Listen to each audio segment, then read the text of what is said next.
Welcome to this academic reading exercise number 2. Still focusing on the text assessing business communication assignments of English as a second language. We're going to focus in this case just on the topic sentences. So I'm going to read paragraph by paragraph and only the topic sentences. And then we're going to find out whether I can get the main meaning of the text by just looking at those sentences.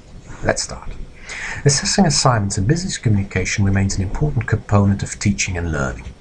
Okay, so it's about assessing assignments and how that is important when we're going to learn something. Next paragraph, zooming in, business writing instructors continue to be concerned about the lack of writing skills of their students.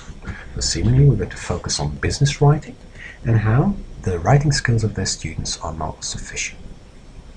Here I've got a content title, so about more people enrolling, increased enrollment in business communication. In the first sentence, the rapidly expanding global economy has contributed significantly to the rich diversity of students in business communication classes, and this diversity has become an important consideration for instructors in evaluating their assessment strategies. In other words, more people, due to the success of globalization, are now studying business communication from a diverse background, in this case for English, and instructors are now keeping that in mind when they're going to look at how they're going to grade, how they're going to assess. Well, that's interesting information. Let's continue to the next sentence. Although the literature about assessment of English as a second language students is limited, and not much information is available, a few related studies have occurred in environments where business communication is taught to Japanese, Chinese and other non-native English users. So here I know that I can find out more about what we know so far, even though it's a bit limited, about teaching English to English as second language students.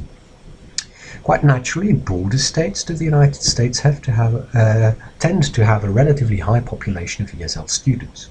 So here we're going to talk about the United States and that we find more ESL students when you border, for instance, to Mexico or Canada, where you have French and Spanish, etc. as first languages, or could have. These studies provide important information for the business communication teacher.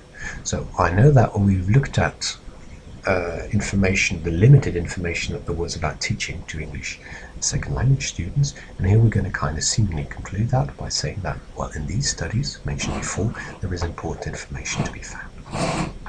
Purpose of the study, now that's very clear, I need to read this, just one sentence, a long one. Sorry, this one up to here. The purpose of this study is to determine whether business communication instructors assess written communication assignments differently for native and non-native speakers. Okay, how does that translate into research questions? Do business communication teachers assess the assignments differently? First question.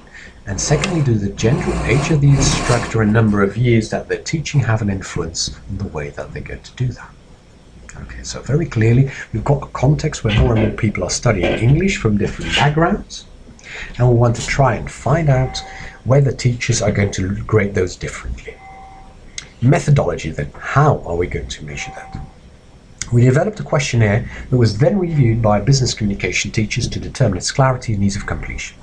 In other words, we're going to use a survey to do that.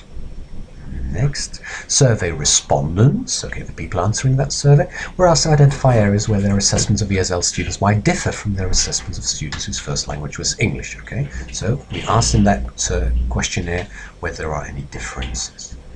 To determine appropriate statistical tools for analysis, okay, this is about statistics. Wilkinson signed rank test statistics was used to following hypotheses about whether teachers are going to do that differently or not. I'm focusing here more on statistics. So far I've had the introduction.